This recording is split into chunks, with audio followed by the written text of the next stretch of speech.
Saan ka humuhugot ng lakas? Kapag bakasyon, pamilya ang nag-enjoy sa may swimming pool. Karaniwang makikita ang mga tatay o nanay kasama ang kanilang mga chikiting na tinuturuan nilang lumangoy. May memory ba kayo ng time na pinatalon kayo ng inyong magulang sa tubig kung saan sila naghihintay para saluhin kayo? More often than not, tuwang-tuwa naman na tumatalon ng bata sa nag-aayang magulang. Bakit? Kasi tiwalang-tiwala sila na masasalo sila. Confident sila na their parents will take care of them.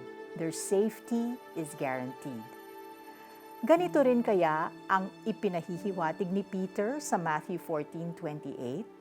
Mula sa kanilang bangka, napansin ng disciple si Jesus na naglalakad sa tubig sa gitna ng isang storm. Ngunit hindi sila sure. Malinaw sa request ni Peter na may pinaguhugutan ang kanyang tapang. Kung talagang ikaw nga yan, ang sabi niya. Ang confidence niya ay wala sa sarili niyang kakayahan.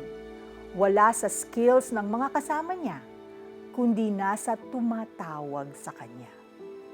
May tiwala si Peter na magagawa niya ang hindi natural sa kanya o ang imposibleng gawin at inaasahan din niya na hindi siya mapapahamak kung si Lord ang naguutos sa kanya. At sa halip na i-discourage siya ni Lord na humakbang sa panganib, sumagot si Lord, "Halika."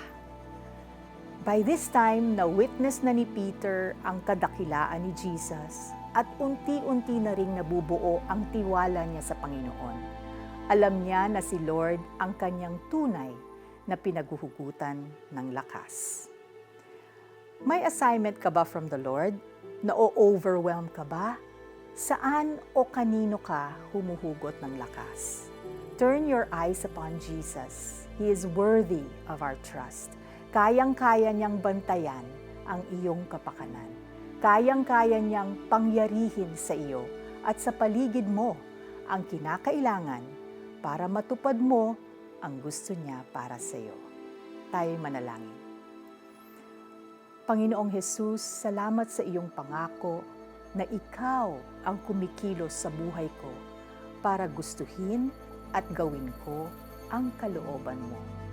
Hindi ko man maiisip kung paano, buo ang tiwala ko na you will enable me. In Jesus' name I pray, Amen. Paano natin ito i-apply? Bakit hindi mo i-memorize ang Philippians 4:13?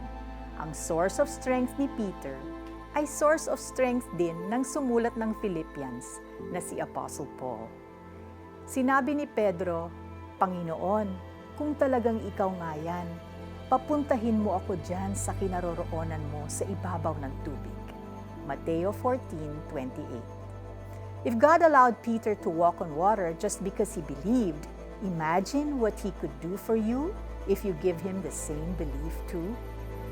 If you've enjoyed listening to this podcast and would like to support the ongoing efforts of this ministry, you can do so by visiting www.cbnasia.org/give or click the heart icon on the Tanglao app to make a donation.